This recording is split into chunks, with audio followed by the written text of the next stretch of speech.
আজ সরস্বতী পূজা। টালা প্রত্যয়ের 100 বছর পূর্তি উপলক্ষে বড় সরস্বতী মায়ের থিম করেছে। সেটা দেখতেই আমরা 5 জন আজ বেরিয়ে পড়েছি। জয় বন্ধুরা, welcome back to my blogs part of my life. প্রথমে যেতে যেতে একটা মায়ের দর্শন হয়ে গেল।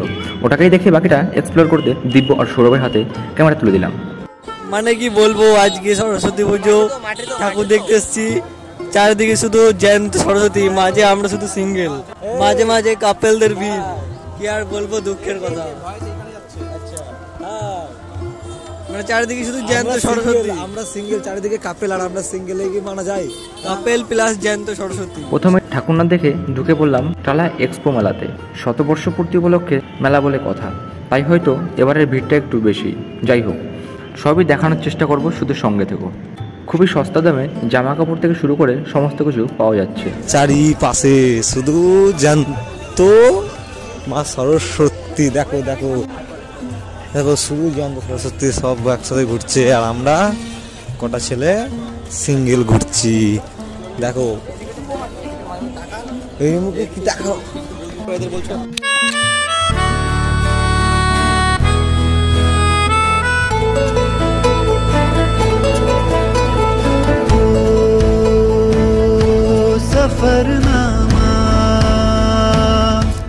মেলা ভালোই বসেছে।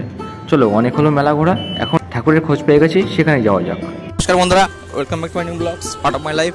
আজ আমরা ইতিমধ্যে চলে এসেছি টালা প্রত্যয়, যেখানে আর কি পুজো হচ্ছে, সরস্বতী পুজো।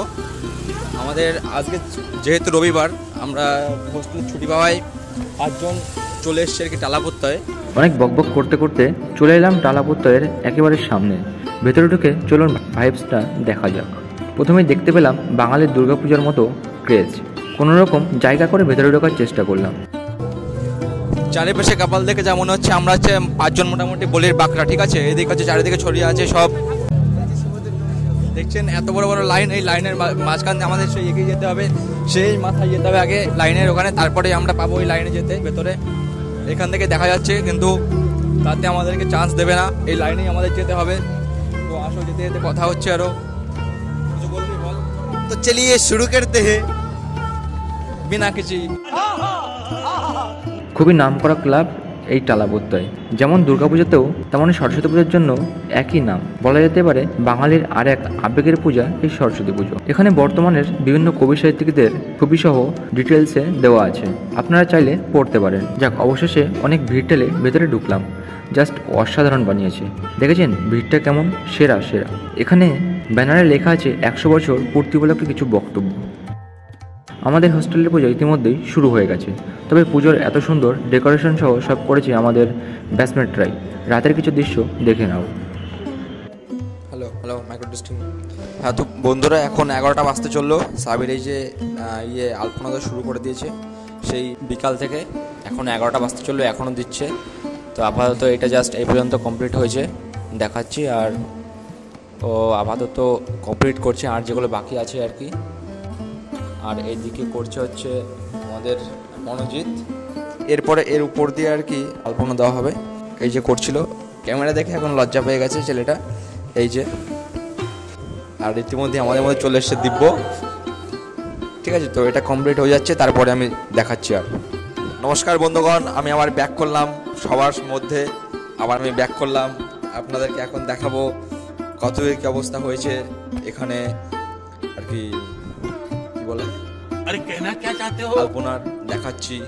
Just wait. এই যে চলছে, ঠিক আছে? আর এখন রাত 12টা বাজতে চললো। আর সাবিরের কাজ আপাতত ভেতরে কমপ্লিট হয়ে গেছে। আর এখানে মনোজিৎকে সাহায্য করছে এখন আমাদের সাব্বির।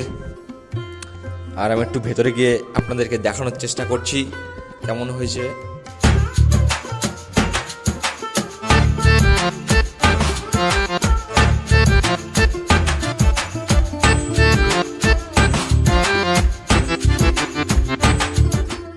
মধ্যে মধ্যে আর কি যেগুলো দাগ টাগ পড়েছে সেগুলো ওসমান সব ঠিকঠাক করছে। তো আপাতত এখানেই বাই, দেখা হবে আবার সকালবেলায়। Good night. আমরা মায়ের আরাধনায় যে মেতে উঠেছিলাম তা ইতিমধ্যেই আমরা সম্পূর্ণ করে ফেলেছি। আর আমাদের পূজাও করেছিল আমাদেরই ব্যাচমেট এবং কাকা। যাই হোক, বন্ধুগণ, আপাতত আমাদের পুজো কমপ্লিট হয়ে গেছে। ঠিক আছে, আপাতত সমস্ত কিছু কমপ্লিট হয়ে গেছে, দেখাচ্ছি আর